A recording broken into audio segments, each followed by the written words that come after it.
Hey there, it's Sherry Johnson from Sherry Johnson Coaching and the Love and Loss podcast. That is where we help you recover emotionally and spiritually after a miscarriage.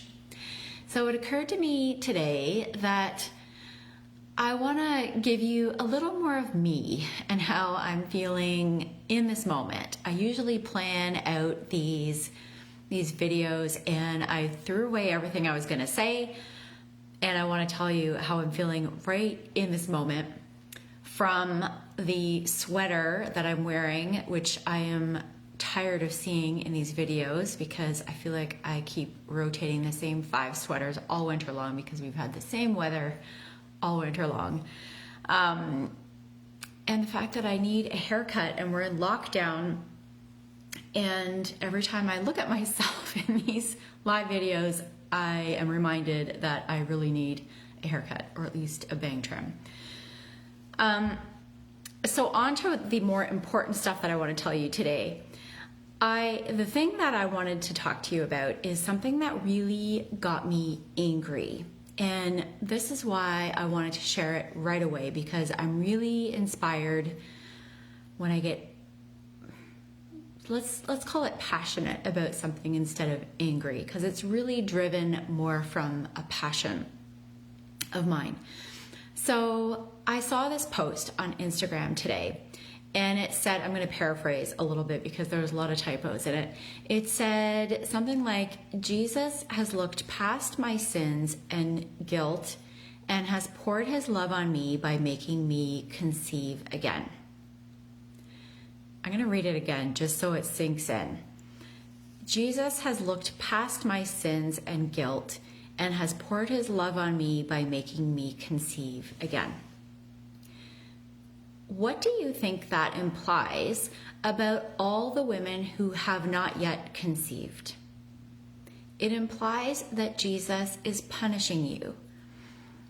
It implies that you're not worthy of a pregnancy, or your next pregnancy if you already have living children. It implies that you're not worthy of receiving or manifesting the life that a life that you love, that you're not worthy of receiving what you desire. And in my opinion, that is simply not true. Let me preface this all by saying that I grew up in a religious family. I believe in God. I believe in whatever you want to call it, God, the universe, Buddha. Use whatever terminology that is right for you. I tend to use the universe these days. I'm not knocking religion. There is a place for religion in our society, and I believe that everyone gets to choose what they believe. But I am choosing not to buy into this whole idea that when something doesn't work out the way that we want it to, like when you're not able to conceive exactly when you want to, or when you lose a baby, that God or Jesus or the universe I'm not buying into this idea that God is not giving you what you want because he's punishing you for your sins. So this is what I'm choosing to do instead.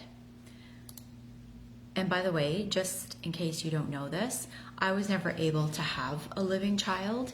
And so if I bought into this belief that I was punished for my sins and not able to conceive, I would never have gotten to where I am today, which is in a position to take what I wasn't able to get and turn it into something that serves. And that comes from God. In my opinion, that is what I'm choosing to believe. So this is what I'm doing instead. I'm choosing to believe that I am worthy of a life that I love. I am choosing to believe that I am worthy of my deepest desires. But I also believe that I don't necessarily control how each of these things is delivered. So I leave that part up to the universe. So for example, it might be your deepest desire to have another child or to have a child.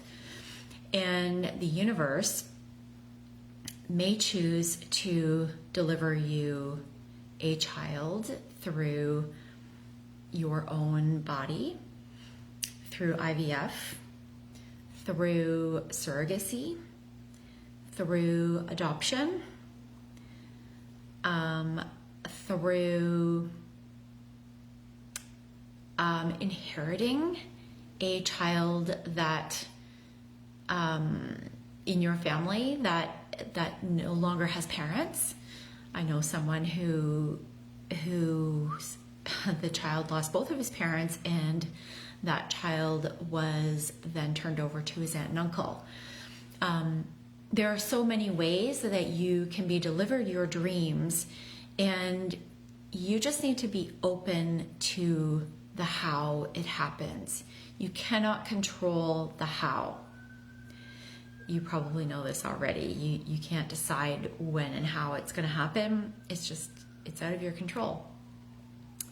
So let's use adoption as an example. I believe that perhaps there is a child out there, and you and your partner are the absolute best parents possible for that particular child. And you're the only parents that could possibly provide that child with the best life that child needs.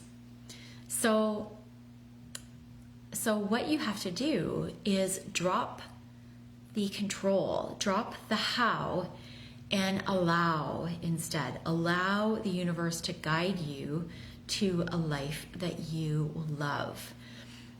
And you are definitely worthy of that.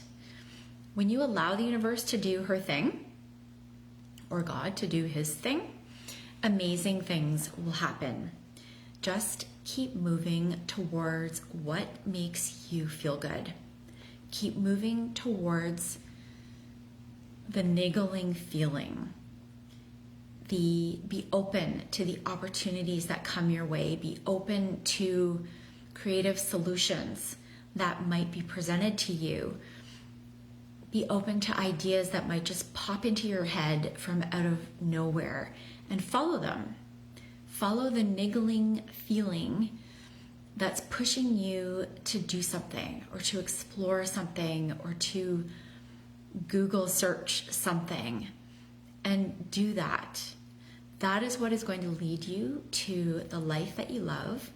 And a year from now, your life might not look anything like what you expected it to, but it will be amazing. It will be better than the life that you have now. It will lead you to the life that you desire. I'm going to leave you with that today to contemplate. I feel like I packed in a lot into a couple of minutes there, or a few minutes. I'd love to hear your comments on this. Let's start a discussion. And because it might be controversial, and I'm interested in hearing what you have to say, whether you agree with me or not. So please share. And I will be back on Thursday with another video for you with some tips on how to recover emotionally and spiritually after your pregnancy loss. Bye for now.